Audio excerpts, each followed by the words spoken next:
Hi Year 5, welcome back to chapter 17.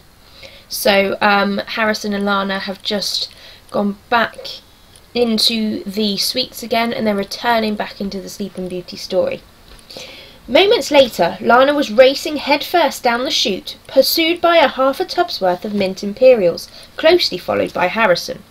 The ride seemed longer than all the others put together, chasing up, down, right, left, then corkscrewing around and around before finally plunging them into fast-moving ice-cold water. Lana only just had time to catch her breath before she found herself rolling head over heels, water rushing into her ears with no idea which way was up and which way was down. She needed to find the surface, and quickly, before she ran out of air.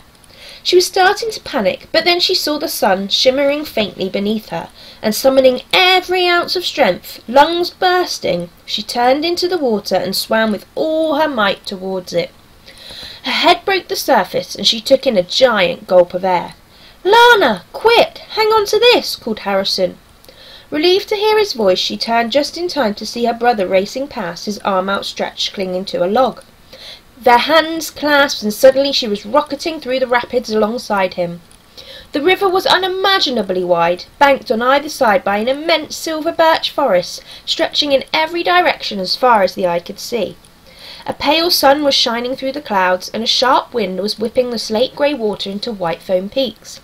"Kick your legs, we need to steer to the shore," called Harrison. Lana did as she was told, and little by little the log began to turn towards the bank, like an ocean liner heading for port.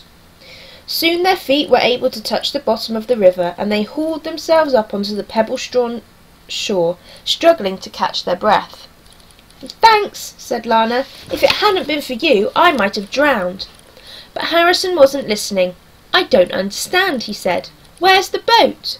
He was right. The river was empty. "Harrison, look! Smoke!" It was true. Way off in the distance, where the forest rose to meet the sky, was a tiny plume of blue smoke. "Uh-oh," replied Harrison. "That must be where the witch lives. That means—" Lana hesitated, not wanting to say it out loud. "Briar Rose had drowned, and the witch has got Hansel and Gretel," finished Harrison. "Right," said Lana, reaching for the horn round her neck, grateful it hadn't gotten lost in the rapids. "I'm going to call the prince." With a flourish, she put the horn to her lips, took a deep breath and blew. But all that came out was a strange bubbling sound. "Maybe it's wet," suggested Harrison. Lana frowned. She tipped the horn upside down, and sure enough, out trickled a stream of river water. "Give it a shake." Lana did as Harrison suggested, then blew again. Still nothing. "Let me have a go," said Harrison, but he couldn't get it to work either. "It's the bend," he announced, putting the wide-eyed end of the horn to his eye, like a telescope. "It's full of water." He handed the horn back to Lana. "We need to dry it out." Lana nodded. "But how?" Harrison shrugged. "I don't know, but we don't have time to think about that right now. We need to get the witch's house and save Hansel and Gretel." "But how do we get across the river?" The water was as wide as a motorway, and its rapids were racing past like cars in the fast lane. "Maybe there's a bridge." "Maybe," said Harrison, "but this place looks pretty deserted." It was true. There were no signs of human life anywhere, just the reeds rustling at the top of the bank, the giant grey sky, and the immense silent forest. Then Harrison wiped his wet hair from his face and smiled a broad smile. "Oxbow Lakes." "I'm sorry?" "Remember, I was studying them for geography. We need to go upstream because the further we go, the narrower the river will be. If we go far enough, we'll be able to get across." Lana nodded. The lever principle, swimming practice, Oxbow Lakes, all the work, study and training her brother did was definitely coming in handy. "But we need to hurry if what you said about the witch eating the children in the story is true." Lana gulped. She really hoped it wasn't. As fast as they could, Lana and Harrison began to run along the bank, picking their way among the boulders at the water's edge. Of course, on a normal day, if Lana had fallen into an ice-cold river wearing nothing more than jeans, her favourite unicorn sweatshirt and pink all-stars, she'd have needed a hot bath, 10 episodes or something, and a change of clothes before she would even slightly calm down. But right now, nothing was further from her mind. All that mattered was getting to that plume of smoke in time to save Hansel and Gretel. Wait, panted Harrison, pulling her to a halt. What's that? Where? Up ahead in the water. Lana looked to where he was pointing, but all she could see were waves, whipped up by the wind.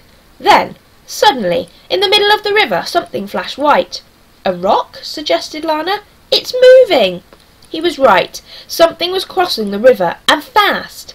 As it reached the shallows, it reared up onto two jet black legs, raised its wings, arched its neck, and began to sprint through the water towards them. A swan! And it's charging at us, cried Harrison. Run! They turned on their heels, ready to run back the way they had just come, but then something extraordinary happened. The swan called out to them, Lana! Harrison! They both halted mid-stride. It's one thing to read about talking animals in a fairy tale, but quite another to have one yell at you in broad daylight. Thinking that maybe they hadn't heard, the swan rose to its full height and began to beat its wings on the water, sending arcs of spray high into the air. Don't be scared, it's me, Briar Rose, said the huge swan. Now that it was closer, Lana could see that the bird was taller than a grown-up, with a wingspan to match. Hi, called Lana, slightly freaked out. She was delighted her friend was safe, but she wasn't sure whether or not it was polite to point out that she was now a swan, or to ask how that had come about. Nice to see you again, called Harrison, unable to hide the puzzled look on his face. You too, but hurry, hollered the swan, beckoning with the crook of her wing. I'll carry you across the water. What if it's a trick? Harrison said quietly. What if it's the witch in disguise? But the swan had now come close enough that Lana could see into her eyes. It's not the witch, she said confidently. It's Briar Rose. Then she splashed forward and threw her arms around the swan's neck. Briar Rose closed her eyes and laid her head on top of Lana's. For a moment they stood there, child and swan together. Darling Lana, said Briar Rose, I knew I could depend on you. She nodded at Harrison. Both of you. Now climb on my back. Quick, Sticks. There's no time to lose.